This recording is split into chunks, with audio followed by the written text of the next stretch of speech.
and welcome to card number 2 in today's Friends of the Forest online class. For this card I have shown a little bit of a different technique. You would have seen this in the sneak peek video at the beginning, and I've made this into a bit of an Easter card, and on here I'm using a couple of different techniques with the stamping blends, one being to create this lovely striped background backing piece here, and the second one being around just the change in colours that I've used for the tree. I do quite like the different colours, and I just wanted to show how versatile this stamp set could be.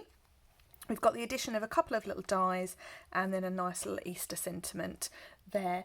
If you're not into sending Easter cards or you don't celebrate Easter, you could happily swap this out for a happy birthday card or a thank you card or anything really, just by swapping up that sentiment. Okay, so in your kits you will have a nice little selection of things that have been pre-cut, scored and everything else in between for you.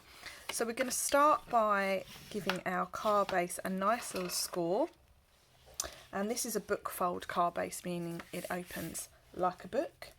We've got a extra layer of Calypso Coral card. I do like using the same colour card layered together on my cards.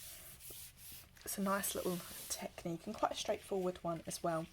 So once we've done that, we can put that card to one side. Oh no, actually let's put this piece in the middle as well. So you've got these pieces the same size, you've got a piece for the front in Calypso Coral card and a piece for the centre from basic white card. So we can put that to one side now, and I'm going to bring in my grid paper because we need to use this now. So first of all we're going to create our stripy piece of card, and we're going to do that with our dark Calypso Coral. I think it's dark. No, it's not the dark, it's the light one. With a light Calypso Coral stamping blend. Okay, so I'm going to use what I call the felt tip end, and all I'm going to do is I'm going to just draw these lines freehand across my stripy bit of card. Now you can choose to do these as thick or as thin as you fancy, and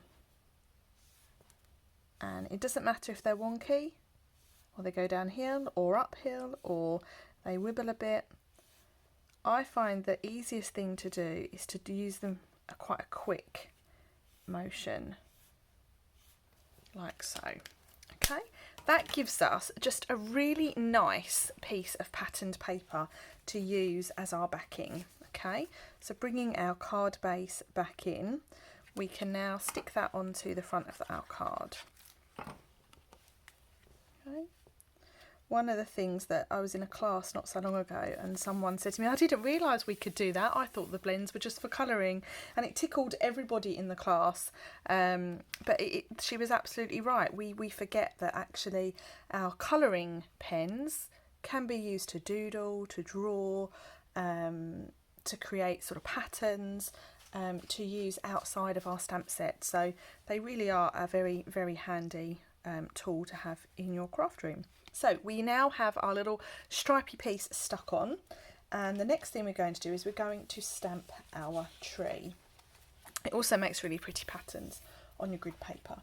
So as we did in our first video where we stamped all of the images, we're going to use a stamping pierce mat just underneath where we're stamping. And we're going to stamp our tree so that it overhangs this piece of card. Now a little bit of background to how I created this card. I basically mis-stamped, and I don't like waste. Those of you that follow me regularly will know I'm not a fan of waste. So rather than putting that in the bin, I thought I'm going to use that, and use it I did. So what I'm going to do is I'm lining up my tree so that it overhangs off the piece of card. Okay, so my piece of card ends there and my stamp is going off the edge of that piece of card. Okay, so give that a really firm press and we have our lovely stamped tree. So how cool is that? And it's just another type of technique that you can use. Oh my gosh, something's just fallen off my desk. It's just another technique that you can use with your blends. So now I'm going to colour in 3 different colours. I have got Soft Succulent, I've got Calypso Coral, and I have Crumb Cake. Here's my crumb cake. And the idea is I want to create a bit of a colourful tree. So although this, I would say these are sort of autumnal colours, I'm using it for Easter, but anything goes, hey? And all I'm doing is there's no pattern to this, there's no sort of, in terms of, I've split them out evenly, I'm just colouring some leaves in some colours and some leaves in other colours. I'm sort of eyeballing it to make sure that it's roughly even, but there's no science to it, it's just me colouring, okay? So I'm doing the same technique on my leaves, where I'm going with my soft colour to start with, my light colour, and then I'm adding a little dash of the dark colour in the bottom of those leaves.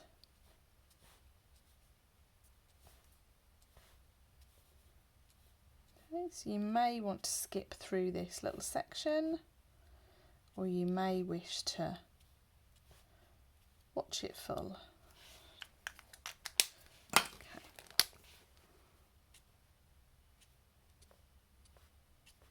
And I find once you've done that first round of colours, it's easier then to see if you've got too much or too little, and sort of just fill in the gaps.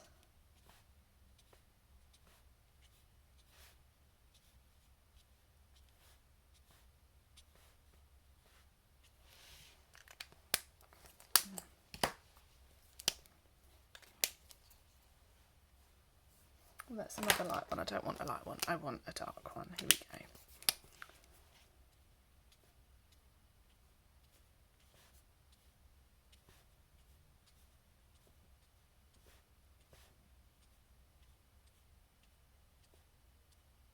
That's it. So I'm just following the pattern around. Did anyone work out how many leaves there are on this tree yet? I haven't heard from anybody. And then we're going to finish up with our dark ones. Sorry, not our dark ones, our brown leaves. And I think what I'm going to do is I'm going to go back over with a few green once I've done these dark ones.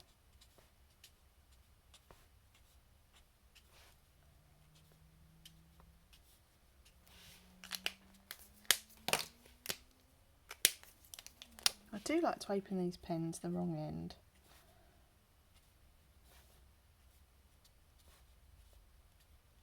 You could always add in a third colour if you wanted to. You could add in a different green if you've got them. You could add in some more. You could add in some of the darker brown that we've used. It's entirely up to you. So I'm just going to fill in these ones very quickly.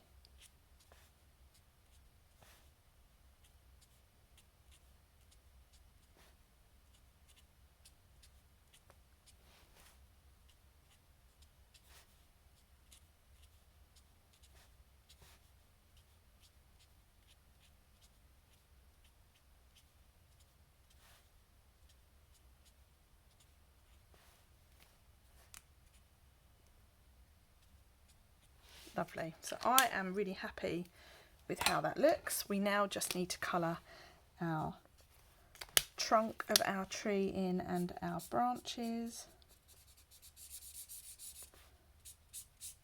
And this is what I call rough colouring. So when you get that little sort of scrubbing noise when you colour, that's sort of how I refer to that. Let's bring in that light shade again now.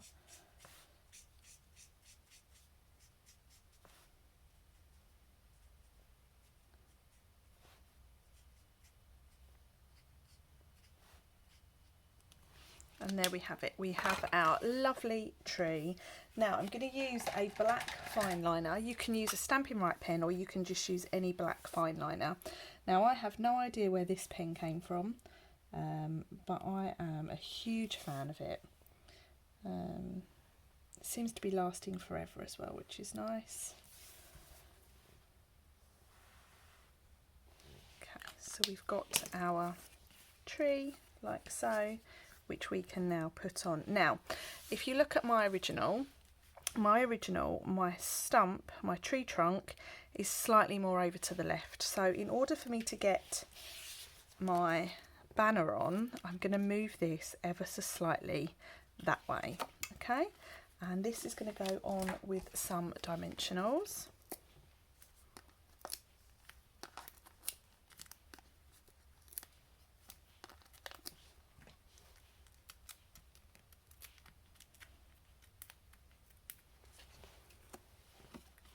And I'm going to pop that down about there. Okay, we've then got our little sentiment that we can stick, our little die that we can stick on. Now this die comes from the Give It a Whirl dies, and the first time I cut this die out, I was most surprised by them coming, it being two dies, it ends up in two pieces. But now I've used it, I think it's really, really funky. Just popping those in there, and then we're going to have a little bit of glue just on that little area, and we can just pop that in like so. Okay, coming together nicely. Where's my little bunny rabbit? Here is my little bunny rabbit, and she is going to sit just about there. So I'm going to pop a little dimensional on my card, take off my backing, and then stick her down. What a cute little bunny rabbit that we've got there. And then we've got our sentiment that we've got left. So I've got a piece of craft card. Craft card is super handy to have in your kit. It came back in the winter catalogue last Christmas, and it's here to stay, I do believe. So I've got my Easter blessings, and I've just stamped that on my little strip of card that I've got here, and we're going to trim that down ever so slightly, keeping this little angle going. And then if you think that's too wide, all you need to do is just trim it down to fit your sentiment that you're using. Just going to get rid of a bit more off there. Lovely. Perfect, so that's exactly how I want it. I'm then going to stick this down like so, and then the last thing we've got left to do is a few little butterflies that appear to have disappeared from my desk. I had them for the last video, I think they have flown away. I will find them probably for the next video. Oh no, they're right here. Here we go. They were hiding. So I've got a little butterfly. I'm going to pop about there, and then one of the large butterflies is going to go just down there. Okay, nice little bit of shine on our card, and there we have it. That is card design number 2, all finished. Let me know what you think. I hope you enjoyed it, and I'll see you over at the next video. Bye for now.